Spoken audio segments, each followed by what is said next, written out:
مشاهدينا في كل مكان، أهلا بيكم وحلقة جديدة من برنامج لقاء خاص. سؤال يشغل بال كل المصريين: ما هو الوضع الحالي للاقتصاد المصري؟ أيضا سؤال آخر وهو: ما هو موقف الجنيه المصري أمام كل العملات الدولية والسوق العالمية؟ بشرفنا النهارده الأستاذ المحاسب أستاذ زكريا الشوني. أهلا بحضرتك يا فندم. اهلا بحضرتك. في البداية نحب نعرف ما هو الوضع الحالي للاقتصاد المصري. هو الوضع لو فضل على ما هو عليه دلوقتي هيبقى فيه مشكله، هنقول شبه مشكله، لان طبعا عمليه قله الاحتياط من النقد الاجنبي دي مأثره على السوق، وكميه الاقراض او كميه النقد اللي ممكن تخش البلد، لان في تخوفات من ان وضع مصر ما يقدرش يسد الالتزامات لو جه قروض او جه معونات من بره. فطبعا في تخوف عالمي من وضع مصر الاقتصادي. تمام. ولكن في بعض الخبراء بيأكدوا ان مصر دولة مستهلكة وليست منتجة طبعا. ولذلك لن تتأثر بالوضع الحالي الاقتصادي المصري. لا طبعا لازم تتأثر. لان لو قلل كمية الانتاج عن حد معين، وان انا ما اقدرش اغطي المستورد بكمية معقولة من التصدير، طبعا بيمثل خطورة. بيمثل خطورة على الاقتصاد. ما انا لازم زي ما بستورد لازم يقابله تصدير عشان يغطي لي جزء كبير من احتياجاتي من السلع الاساسيه، رز وزيت وسكر وكل السلع التموينيه ديت، كل دي محتاج ان انا اغطي ثمنها. تمام. فطبعا لازم الوضع مصر الاقتصادي يتاثر بالنقطه دي. هل تاثر الوضع الحالي بالاحتياطي؟ الاحتياطي وصل ل 16 مليار. ففي بعض الاساتذه والدكاتره قالوا ان هو يكفي مصر 60 يوم. تمام. فطبعا الاحتياط 60 يوم ده بيمثل مشكله بالنسبه للاقتصاد المصري. لازم نتدارك الموضوع ده، ان احنا بنعوض كميه من النقد الاجنبي تعوض النقص اللي عدى ده. لازم يعني لما يوصل الاحتياط لنص الكميه اللي كانت موجوده مثلا من حوالي كام شهر، طبعا لازم يخوف. كده اسمح لي لو اتكلمنا في نقطه برضه خطيره، وهي ان احنا شعب مستهلك وليس منتج. ايوه. دي قضيه كبيره جدا لو اتكلمنا فيها تحتاج مننا حلقات كتيره طبعا. يعني مش شايف ان مصر مثلا لديها صناعه مثلا مستقله، بنقول ان احنا يعني بننافس في السوق العالميه على هذه الصناعه. فدايما بيقول لك ان احنا دايما شعب او دوله مستهلكه وليست منتجه. الصناعه الوحيده اللي كانت بتنافس عليها مصر وانضربت هي صناعه رغيف النسيج. تمام. بعد كده نبص للصناعات الباقيه، ناخدها مثلا واحده واحده. صناعه اجهزه كهربائيه، وليكن هنقول ايه؟ لا هنقول ان الصين غزت العالم. ومش غزت العالم واحنا ما عندناش الصناعه دي. تمام. يعني لو واحد معاه 5000 جنيه هينزل يعمل مصنع صغير لساعات، بيجيب المنتج الصيني، بيجيب المكنه الساعه الصيني، بيركبها في حته بلاستيك. ادي الصناعه المصريه. الخلاط بيجيب موتور صيني بيركبه في قطعه بلاستيك اللي هي صندوق بلاستيك. تمام. يا استاذ زكريا، حتى الحرف المصريه اللي كنا بنتميز بيها كنا بنشوفها في خان خليل وحسين والمناطق الشعبيه، ابتدت دلوقتي نشوفها ان هي صيني. يعني دلوقتي لما نشوف ان حتى السباح والسجاجيد وكل الكلام ده بالظبط الصين مشكلتهم في حاجه انهم بينزلوا يشوفوا احتياجات السوق ايه، هو محتاج ايه.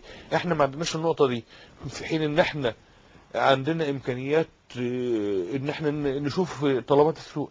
يعني القنصليات في دورها، في مكاتب التمثيل التجاري دول هنتكلم عليهم. ولكن احنا دلوقتي يعني ما نقدرش ان احنا بعد ثوره 25 يناير مصر بنقول ان هي بتتولد من جديد. بمعنى ان انا ليه ما ابتديش ان انا اركز على الصناعات الحرفيه اللي كانت موجوده في مصر دي، ان احنا نبتدي ان احنا نعيد صياغه من جديد، ان احنا نبتدي ندعم هؤلاء العاملين. دور الاجهزه الحكوميه انها تركز لي على الناس دي. انما كل المشكله احنا اتشغلنا في مطالب فئويه وساعدناهم في ان احنا بنلبي طلبات كان لنا النقط دي. طب نهتم بالوضع الاقتصادي المصري الاول شويه، هيبتدي كل الناس هتبتدي تخلي بالها من بلدها. احنا داخلين على ازمه، لازم يكون في شويه مصارحه، لازم يكون في شويه مكاشفه، ان احنا نوري الناس الوضع الاقتصادي بتاع البلد. احنا داخلين على مشكله، لازم نبتدي نشوف النقط دي. لان طبعا لو فضلنا على الوضع ده فتره اطول من كده هتبقى مشكله. هل هي مرتبطه بانتخابات رئاسه الجمهوريه، ان هيكون في استقرار بعد رئاسه الجمهوريه؟ بالنسبه لوضع الاستقرار، هل لو فعلا حصل انتخابات هيستقر ولا لا؟ دي ممكن. بس قبل ده برضو لازم نوري الناس الوضع بتاعنا مش حلو.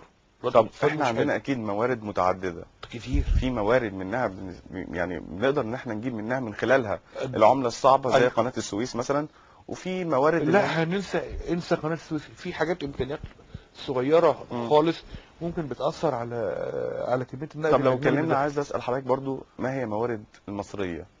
الموارد التصدير بتاعك بتعتمد على عمليه العماله المصريه اللي بره. تمام. برضه بتجيب لك كميه دولار معقوله.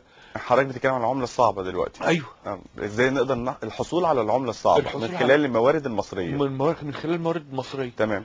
في طبعا وسائل تقليديه مثلا، وليكن مثلا ان احنا بنحاول ان احنا نزود تصديرنا ونزود انتاجنا المخصص دي حاجات تقليديه يعني. تمام. ان احنا بنزود الانتاج المخصص للتصدير وبنجود تصديرنا، بيساعدني بقلل الاستيراد بتاعي شويه.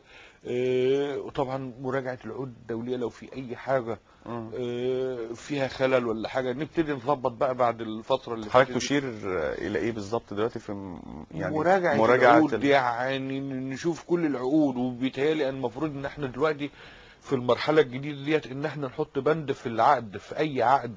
ما ابرز العقود دي هو يعني عقد تصدير الغاز كلنا عارفين. ما نتكلم بكل وضوح. كلنا عارفين ان عقد تصدير الغاز كان فيه بيمثل خطوره على مصر، وبيمثل نقطه انتهاك لحقوقنا يعني. تمام. فلازم نراجع العقود دي كلها، اعاده صياغه للعقود، واعاده صياغه للعقود، وان احنا نحط بند في كل عقد بيبرم خارجيا ان مراجعه الاسعار ومراجعه الاشتراطات كل 5 سنين او 10 سنين نبتدي نراجع العقود دي. لان خصوصا ان احنا بنصدر غاز، بنصدر بترول، في عقود بحث وتنقيب عن البترول، لازم العقود دي تتراجع. تفعيل مثلا دور مكاتب التمثيل التجاري في الدول دي. بمعنى ايه بقى؟ عايزين حضرتك توضحها لنا اكتر. بمعنى ان دلوقتي في لنا قنصليات وسفارات موجوده في دول العالم. تمام. ليه ما يتعملش ان نبتدي نفعل دورها، وخصوصا في افريقيا وخصوصا في امريكا الجنوبيه او امريكا اللاتينيه، نبتدي نفعل دورها. الناس دي هتقبل انتاجنا حتى لو كان اقل جوده مثلا من المصدر لاوروبا او امريكا. الناس دي يعني زينا هيقبلوا الحاجه لو جوده اقل من المتعارف عليها. فالناس على قد مستوى انتاجنا في الوقت الحالي لحد ما نبتدي نعمل التكتلات الاقتصاديه بحيث ان احنا نجود من انتاجنا وننافس عالميا. تمام. فطبعا المفروض مكاتب التمثيل التجاري يكون لها دور اكتر من كده في السفارات والقنصليات اللي موجوده بره، خصوصا في افريقيا وامريكا الجنوبيه. تمام. طبعا برضو احنا بنتكلم برضو يا استاذ زكريا، اسمح لي اتفضل، ان احنا بنقول على الوضع الحالي الاقتصادي المصري لو هنقارنه من قبل ثوره 25 يناير، برضو كان اعتقد الاقتصاد المصري كان في حاله ازمه. أيوة. يعني احنا مش عايزين برضو ان احنا لا نقصوا على ثوره 25 يناير. لا. انها اضرت بالاقتصاد المصري. يعني عمري ما قلت ان الثوره لا، دي اسباب تراكمات ال 20 او 25، وديون بقى لها سنين طويله. يعني وديون بتزيد. يعني مثلا ابسط حاجه عمليه سلاسل المطاعم اللي هي الاجنبيه في مصر. تمام. بتستورد لي حاجات يمكن لا تصلح لبلد مسلم زي مصر. الأطعمة مطهية بدهن خنزير، وأطعمة قد تكون غير صالحة، وبتدخل دولة زي مصر. ليه؟ طب ما أنا أزود إنتاجي من أخصص له مكان يحقق الاكتفاء الذاتي ليه في مصر هنا. تمام. بمنتج مصري، سواء مثلا كان دواجن، إن كان الخضار، إن كان كل السلع اللي بيحتاجها. ايه اللي يمنع؟ هشغل ناس هنا في مصر، هبتدي اطور الانتاج من الحاجات ديت، لان ممكن يعملوا ابحاث على المنتجات ديت تطورها وكده، وشغلت ناس عماله مصريه هنا في مصر. لازم نبص للنقط اللي هي الحاجات اللي زي كده. طبعا نحاول ان احنا نستغنى عن اي منتج ممكن ان احنا ننتجه هنا في مصر. تمام. وبعدين كمان عندنا برضه من الحاجات التقليديه ترشيد الانفاق، ان احنا ما نستوردش اي حاجه كده، مش مستحضرات تجميل على اكل على. طب ما احنا هنقف برضه عند نقطه خطيره جدا. أيوة. وهي كيفيه تحسين مستوى الصناعات المصريه لتواكب السوق العالميه. ما انا دلوقتي لازم عشان اواكب السوق العالميه لازم اكون انا المنتج بتاعي ما المستهلك عالي الجوده، عالي الجودة. اكيد بيعرف يميز ما بين الحاجه السلعه بالنسبه له المتميزه من السلعه الرديئه. أيوة. فانا بالنسبه لي يبقى انا في قضيه خطيره جدا، وهي نقطه ان انا ازاي اقدر احسن الصناعات المصريه. الصناعة قايمة على التكتلات الاقتصادية، ما عادش بقى نظام اللي هو الواحد ابو 500 جنيه وابو 600 جنيه يعمل صناعة. تكتلات اقتصادية كبيرة وكيانات كبيرة. طب هل ده دور الدولة في دعم الصناعات المصرية؟ وممكن الاشخاص نفسهم، الاشخاص 2 3 بيتكاتفوا بيعملوا مشروع متكامل. ما عادش بقى زمن نعمل لهم ويتعمل لهم كمان يقدروا يعملوا زي مكاتب استشارية لهم خاصة بيهم، ومكاتب ابحاث تطور انتاجهم وتجود وتحاول توصل لانسب الاسعار وانسب الخامات اللي تديله مجتمع، تديله منتج رخيص وجيد. زي الصين، يعني معلش الصين لما تعمل لك مثلا وليكن انا مش عايز اقول الصين كمان يا استاذ زكريا، لا تعال نروح ماليزيا مثلا. يعني ما هي ديت مجموعه من الدول. الصين الدول بتنمو على تكتلات كبيره، تكتلات اقتصاديه، وبتنافس وبتديلك المنتج. يعني يمكن يكون مش عايزين نقول انه في اغلب الاحوال عالي الجوده، لا بتعمل برضه منتج رديء جدا، بحيث ان هو يستحمل استخدام اسبوع واثنين ويبوظ. في منتجات خاصه بكده بتستهلك بسرعه، بس بتعمل لك منتج بوفره وبسعر رخيص. تمام.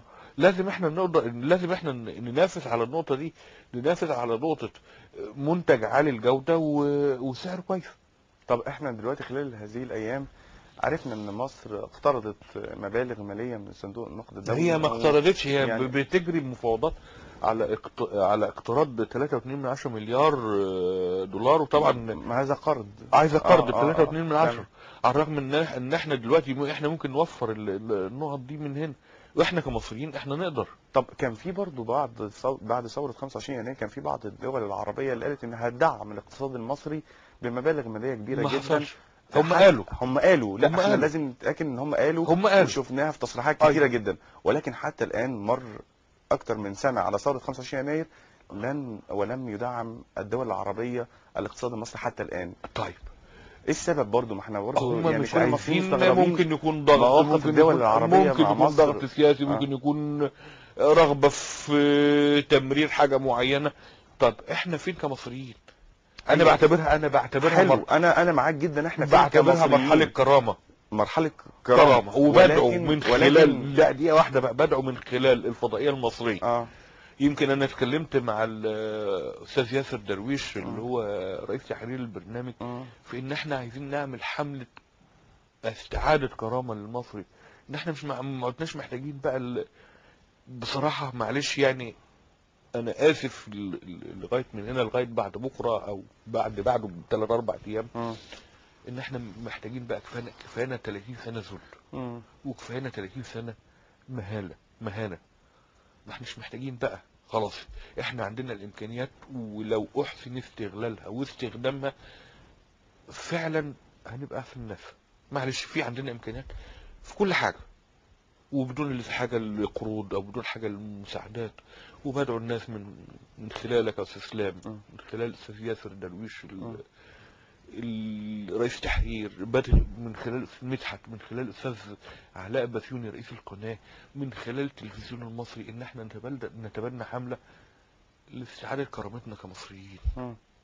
ان احنا مش محتاجين الكلام ده، مش محتاجين معونات. يبقى هنشتغل وكل واحد هيساهم لو بجنيه، بس يكون مش محتاجه.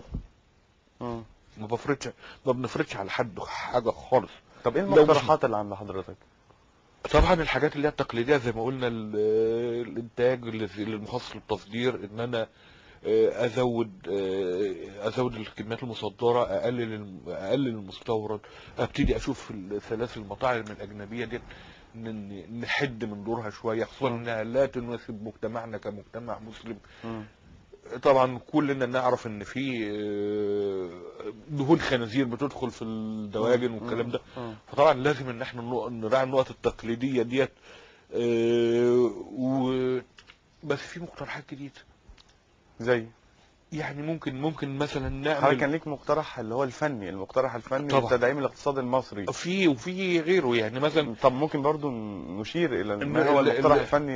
المقترح ان دور الفنانين ورجال الدين تمام. الفنانين انا بقترح ان كل مجموعة من اللي بيحبوا مصر، وانا عارف ان فنانين مصر مخلصين قوي ومن سنين. نفتكر سيدة ام كلثوم لما لفت العالم وجابت العالم كله من اوله ده كان لاخره دور بحفلات ضخم المجهود جدا الحربي اثناء حرب الاستنزاف حقيقي. لحد ما وصلنا ل 73 وحصل النصر. فنانين النهارده مش اقل وطنيه ولا اقل حب لبلدهم منها. مم. الناس بتوعنا ناس محترمه، والفنانين بتوعنا الناس بيحبوا بلدهم.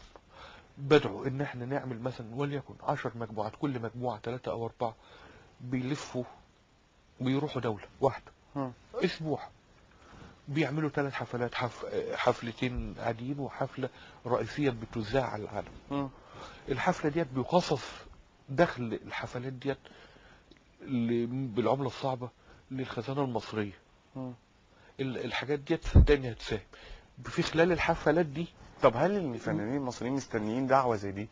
يعني احنا عندنا برضو فنانين يمكن كبار مش في الغناء العربي، وممكن ان هم فعلا يدعموا الاقتصاد المصري، ولكن هم مستنيين دعوة، معلش انا اسف من حضرتك او مني، ان هم يقوموا بدور زي ده. ده هنقول دور برضه وطني مش يعني. مش هنقول مش هنفترض لا مشاغلهم ووراهم ارتباطاتهم والاحداث اللي هي بتمر بها البلد، انما هم فعلا مش محتاجين دعوه. مم. ناس في منتهى الوطنيه وناس في منتهى الاخلاص. مم.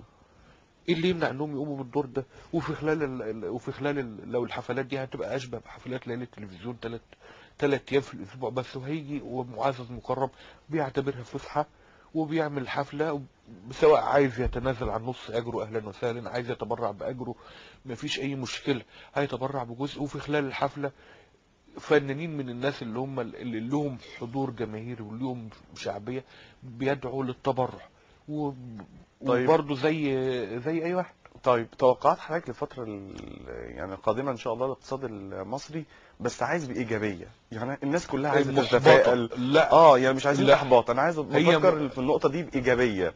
احنا محتاجين فعلا قرارات شجاعة مم. نتصدى الامور، وبقى كفانا فكر تقليدي. مم. نحاول ندور على الحاجة الغير التقليدية، الشغل اللي هو الايه يعني البعيد عن المألوف ويجيب. ما بنقولش حاجة غريبة مثلا صعب انها تتحقق ولا الكلام ده، لا بنشوف الحاجة اللي هي ايه ممكن طب التوقعات؟ التوقعات يمكن مثلا نقول بعد الانتخابات يبقى الوضع احسن. بعد انتخابات الرئاسة؟ بعد انتخابات الرئاسة. مم. بس ده لو فعلا الناس بتحب بلدها مم. وبتحب الناسها. ان لو مش هحب الناس ومش هحب الخير للناس صعب ان احنا نحقق. مم. لازم نبتدي. اللي يقدم على تجربة الانتخابات دي لازم يكون بيحب بلده مم. وعنده استعداد ان هو يطور. لو هيصر فيها 24 ساعة مم. فعلا بلد فيها خير وفيها خير كويس، ويكفي مش 80 مليون مصري او ال 85 او 90 مليون، يكفي 290 مليون مصري. طب دور كل مواطن مصري تجاه اقتصاد بلده المفروض يقوم بايه؟ يعني مثلا المفروض الموظف في الحكومي، الوقت الموظف القطاع الخاص، كل واحد مننا، التلميذ، هيأدوا الطالب، اكيد كلنا كل واحد لينا يأدي دور. دوره. انا كراجل كعامل مم. بتقن شغلي، حتى لو تصدر مش هيرجع. نراعي ربنا في الاتفاقيات بتاعتنا، خصوصا مثلا هدي لك ابسط مثال اتفاقيه الكويت. مم. حاطين علينا اشتراطات كبيره صح. وحاطين مكون اجنبي احنا نرفضه 11.7 من اسرائيل. لازم نتقي في بلدنا. ليه اسرائيل؟ عندنا المكون الاجنبي بتاعنا صناعه زي صناعه السيارات. لما يقول لي ان انا لازم يكون عندي، مع ان صناعة السيارات يعني لو نرجع بنصر شركة مصر بعد تأسيسها كانت صناعة محترمة في مصر، احنا مش ولكن فجأة اتثابت الصناعة مش دي. عايزين نزعل من حد، احنا ما بنتهمش حد. آه. الناس برضه بتوع السيارات ناس كويسه وناس الكل، بس لما يكون حاطط لي اشتراط 40% ضرايب. مكون، لا 40% مكون مصري و60% مكون اجنبي. هل فعلا في مكون مصري؟ لا لا، مفيش مكون مصري. المكون المصري اللي في صناعه السيارات ايه؟ مم. اشارات وشد بلاستيكات ودهانات، حتى الدهان جاي من مستورد من بره، واجور عماله. قول لي المكون المصري بتيجي الحاجات دي كلها متقطعه من بره وبتتقفل هنا. بتتقفل هنا. هل دي تعتبر صناعه لا سيارات في طبعا. مصر؟ انا عايز صناعه مصريه 100% زي ما الصناعه بيقولوا المصريه يعني. لازم تكون منتجه فعلا بايد مصريه، بايدي مصريه بايد مصريه وبخامات مصريه. وبخامه مصريه. اه احنا فين من الكلام ده؟ زي ما قلت لحضرتك، التلفزيون بيقول لك التلفزيون المصري والتلفزيون كذا كذا. تقدر تقول لي التلفزيون المصري احنا بنحط فيه ايه؟ مم. هو البودي البلاستيك. مم. بنزل الصين بجيب معلش عارف يمكن بالكيلو مم. الكارتة بتاعت التلفزيون. مم. بجيب لي الكارتة 100 جرام ولا 150 جرام، بجيب لي 100 كيلو كارتات ولا بتاع. الكارتة ما تعملش 20 30 جنيه والشاشة جاية من بره وبقفل بلاستيك. هل انت قدرت تعمل صناعة تلفزيون قوية؟ لا. بقفل بجيب بس تلفزيون. الحقيقي فعلا ان في الصناعات برضو الحربيه، المصانع الحربيه المصانع الحربية اهملت اصبحت، شوية. ولكن برضو بتصنع برضو بتصنع المنتجات حاجات المتميزه بس يا ريت بصراحه. بس يعني عارف دي حدوته لوحدها. اه